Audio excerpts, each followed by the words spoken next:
Alright guys, I told you I was gonna give you updates on the STC550P.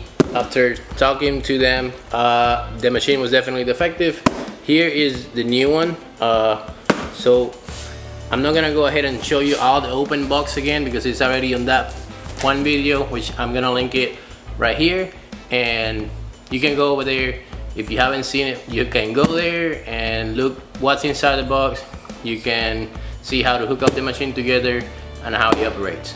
So let's just start cutting with this. Alright guys, so I know that I say I was not gonna do this, but I'm gonna show you regardless what's inside of the box, because I figure some people still not gonna watch this other video, so it might be like not a complete review. So let's show you what comes in the box and then we'll go from there. So the machine will come with your torch gun, which is about 8 or 9 feet long, very long, for anything that you need. You'll have your ground cable, you have your adapter, because the machine is set for 220 volts on a connector of a NEMA 650P, but if you don't have that, then you can connect it to a 110 volts, but you're not gonna have the best of the machine by doing 110 volts. It will come with air hose, your consumables, electrodes, nozzles, and some other stuff in there. And here's your machine and your instructions. Alright guys, so you already know what's inside of the box. Let's put this thing together and I'm gonna show you how to use it, and then let's start cutting some things. Alright, so we're gonna start with the torch gun. We're gonna remove this cap.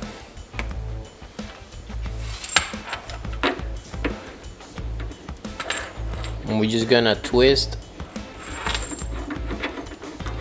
the torch gun here. Now we're gonna install the torch switch.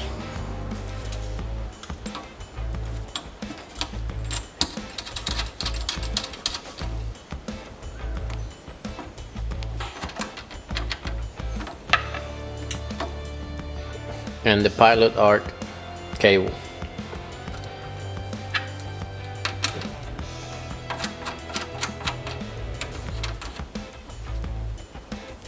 And the last thing for the front of the machine is gonna be your ground cable.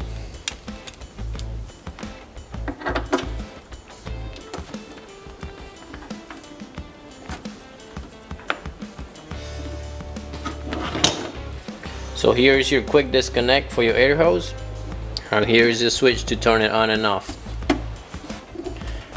Alright guys, so we already have the machine set, put all together, and all we're gonna do now is just set it right to start cutting all the materials. So the first thing we're gonna do is to hook up our air connection.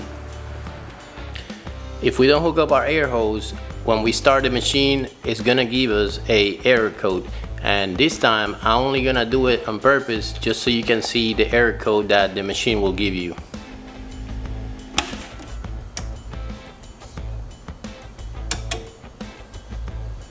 So right here you can see error number 5. Once we connect our air hose, the error code is gonna go away.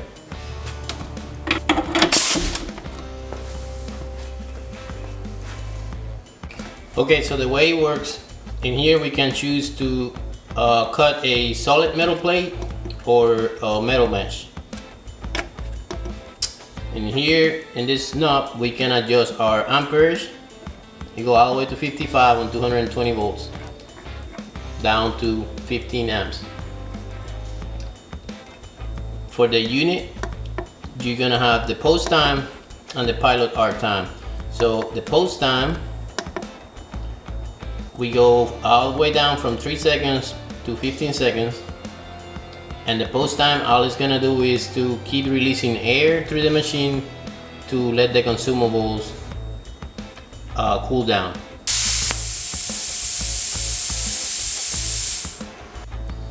While the pilot arc, the same thing, we can adjust it from 3 seconds to 15 seconds. And this, all it's gonna do is to keep your torch gun on and running for this many seconds until you start cutting. Then you got your 2T and your 4T. Your 2T is gonna be to press the trigger to start cutting, and to stop cutting you're gonna have to let it go. And then you got the 40, which means we're gonna press our trigger, we're gonna start cutting. Once you start cutting, the machine's gonna know that you can let the trigger go and keep cutting, and then to stop cutting we're just gonna have to press the trigger again. And then here is to adjust the air.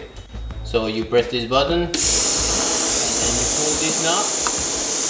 We're gonna go down to whatever we want to, or up, and then we're gonna lock it in place.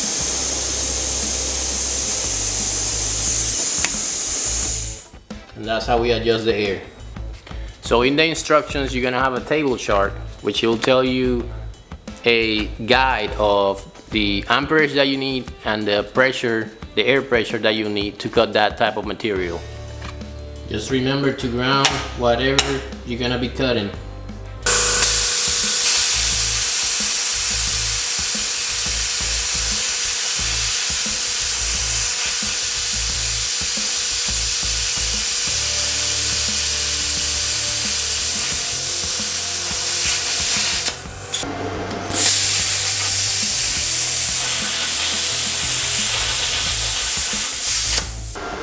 So that was 2 millimeters. He cut it super quick, super easy. And look this up, look this up. I cut it hard for y'all, so you can leave me some love. Leave me some love in the comments. At least give me a like. Come on now.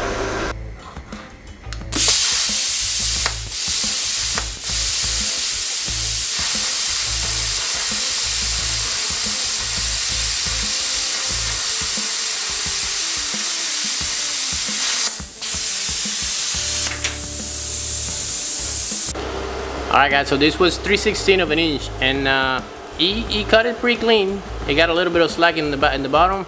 I move a bit slow, but it's still pretty clean. Let's move up to a 1/4 of an inch and see what happens.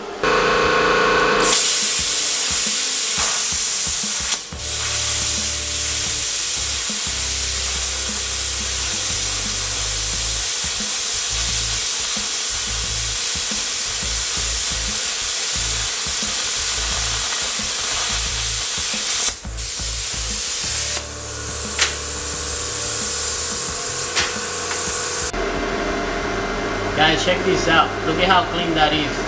That's a 1/4 of an inch.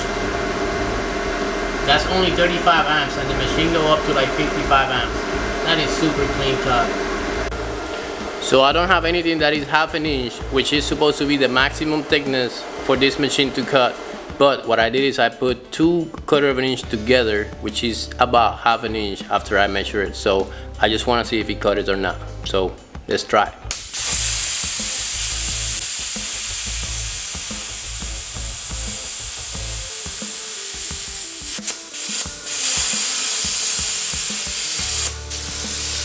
Okay, so let me just start by saying that I will never cut anything that thick. 1/2 inch is pretty thick metal, but either way, the machine did cut it. It has a bit of slack in the bottom, which it doesn't surprise me. It could have been me either not going at the right speed or not giving it the right angle, but it still cut it, so it does very well. I'm very surprised with the machine. At first I thought the machine was gonna be like because the first one that I received, it was defective, so of course it gave me a bad impression. But after I talked to customer service and I got the new one, this is the new one, this machine has given me 0 issues whatsoever. It has cut everything that I throw at it, even 1/2 inch. I'm gonna show you the 1/2 inch now.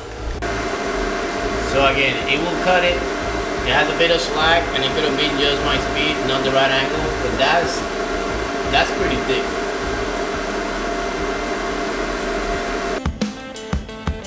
Alright guys, that's it for today. Super clean cuts. I really like the machine. It performed. It does everything that it say on the manual it should do. I'm gonna clean my garage now because it's a disaster. And I catch you on the next video.